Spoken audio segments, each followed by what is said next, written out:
Third party mortgage এটা আমাদের দেশে খুব প্রচলিত একটা শব্দ। বিশেষ করে দেখবেন ময়মনসিংহ, গাজীপুর এইসব এরিয়ার ল্যান্ড থার্ড পার্টি হিসেবে বেশি ব্যবহৃত হয়। অন্য এরিয়ার ল্যান্ড ব্যবহৃত হয় সেটা বলছি না, কিন্তু খুব বেশি হয় এই এরিয়ার ল্যান্ডগুলো। অনেকে থার্ড পার্টি মর্টগেজ নিয়ে ব্যবসা নাকি করে শুনেছি। কিন্তু আপনার যদি একটা ফ্রেশ জমি থাকে, সেই জমি অন্য কারোর ব্যবসায় মর্টগেজ হিসেবে দেয়া ঠিক হবে কিনা বা রিস্ক ফ্যাক্টরগুলো কী কী সেটা নিয়েই আজকে আমার এই ছোট্ট একটি ভিডিও। আমার সাথে যারা অনেক দিন ধরে আছেন তারা সাথে থাকুন, আর যারা নতুন আমাকে আজকে শুনছেন তাদেরকে অনুরোধ করি আমাদের চ্যানেলটি সাবস্ক্রাইব করুন, পেজটিকে ফলো করুন, ভিডিওটা ভালো লাগলে সবার সাথে শেয়ার করে দিন, কারণ এটা আসলে জনগুরুত্বপূর্ণ একটা ভিডিও।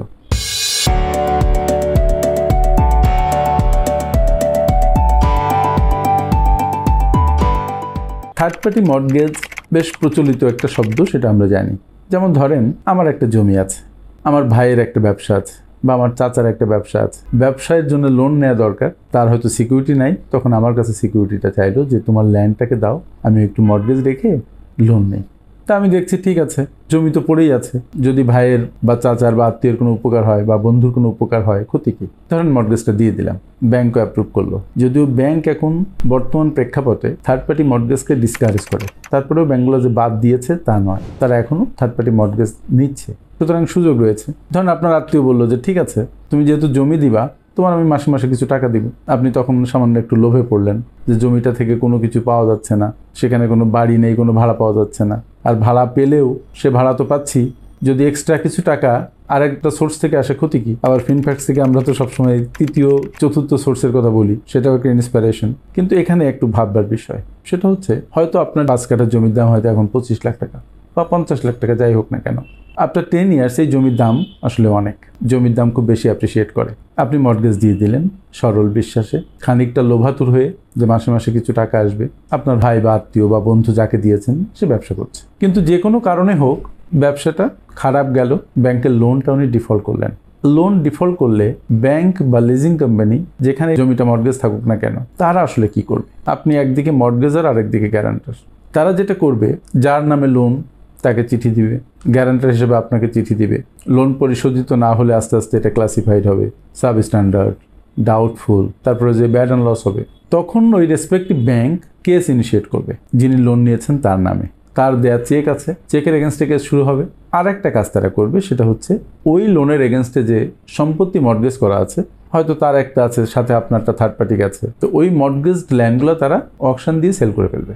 ইভেন এই অকশন দিয়ে সেল করার জন্য তাদের কোর্টের পারমিশন লাগবে না, অন্য থার্ড কোনো এজেন্সির পারমিশন লাগবে না, বাংলাদেশ ব্যাংকের পারমিশন লাগবে না। What they need to do, তারা তাদের ম্যানেজমেন্ট কমিটি, তাদের বোর্ড, মানে ব্যাংকের ভিতর থেকে ইন্টারনালি তারা একটা ডিসিশন নিয়ে এটা সেলের জন্য অকশন দিয়ে দেবে। অকশন দিলে অকশনের লোকজন পার্টিসিপেট করবে, করার পরে যে দামটা বেশি পাবে ব্যাংক তার কাছে সেল করে দিবে। এই যে জমিটা সেল করলো, হয়তো দেখা যাবে এটা মার্কেট রেটের চেয়ে আরও অনেক কম, ফলে আপনি আপনার জমিটা সগৌরবে হারাবেন। এরকম অসংখ্য নজির আমাদের চারপাশে আছে, যা আপনি মর্টগেজ দিয়েছেন, সেখান থেকে 1 টাকাও নেন নাই, শুধু আত্মীয় স্বজন বন্ধু বান্ধবদের হেল্প করার জন্য দিয়েছেন, কিন্তু আপনার জমিটা রিস্কে পড়ে গেছে এবং সেটা ব্যাংক অকশন করে সেল করে ফেলেছে। আবার যদি আপনি পার্সোনাল গ্যারান্টর হন, তাহলে জমি সেল করেই কিন্তু তারা ক্ষান্ত হবে না, তারা আবার আপনাকে প্রেশার দিবে যে অ্যাজ গ্যারান্টর আপনি লোনটা পরিশোধ করুন, যদি লোনের কোনো অংশ বাকি থেকে থাকে। তবে হ্যাঁ, এখানে একটা ভালো দিক আছে, সেটা হচ্ছে ধরেন লোন হচ্ছে 1 কোটি টাকা, আপনার জমি বিক্রি হচ্ছে 3 কোটি টাকা। এই যে এক্সট্রা জমির টাকাটা যেটা পেলো, সেটাও সরাসরি ব্যাংক আপনাকে এই টাকাটা দিবে না।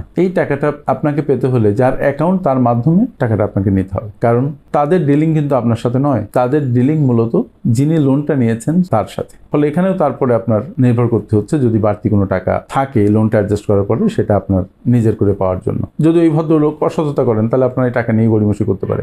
সুতরাং এখানে সবচেয়ে বড় যে লসের সম্ভাবনা, সেটা হচ্ছে আপনার জমিটা আপনি চিরতরে হারিয়ে ফেলতে পারেন। এই জন্য থার্ড পার্টি মর্টগেজ দেওয়ার আগে নিজের লোভকে একটু কমাতে হবে। থার্ড পার্টি মর্টগেজ দেওয়ার আগে আপনাকে সচেতন হতে হবে কার জন্য আপনি এটা দিচ্ছেন। এই বিজনেস সে ভালো করবে তো? আলটিমেটলি আপনার দেখা দরকার যে এই মর্টগেজ দিয়ে আপনার নিয়ন্ত্রণ কতটুকু থাকছে। দেখবেন যে বিজনেসে আপনার নিয়ন্ত্রণ নাই, জমির উপরে তো আপনার নিয়ন্ত্রণ থাকছেই না, কারণ ব্যাংকে আপনি লিখে দিচ্ছেন, সেখানে আপনি একটা ইররিভোকেবল পাওয়ার অফ অ্যাটর্নি দিচ্ছেন যে without intervention of the court ব্যাংকে জমি সেল করতে পারবে। সো আপনার কোনো পাওয়ার নেই, সব পাওয়ার দিয়ে দিয়েছেন। এই জন্য আমার কথা হচ্ছে থার্ড পার্টি মর্টগেজ দেওয়ার আগে আপনি চিন্তা করবেন কেন দিচ্ছেন, আপনার লাভ কি। আপনার রিস্ক কি, লোনটা ডিফল্ট হলে আপনি কি এই জমি ফেরত পাবেন? ব্যাংক যদি এটা অকশনে সেল করে দেয় তাহলে কি যে লোন নিয়েছে, যার ফেভারে আপনি মর্টগেজ দিয়েছেন, উনি কি আপনার এই জমিটা ফেরত দিবেন? বা জমির দামের সমতুল্য টাকা আপনাকে ফেরত দিতে পারবেন? তার কি সেই যোগ্যতা আছে?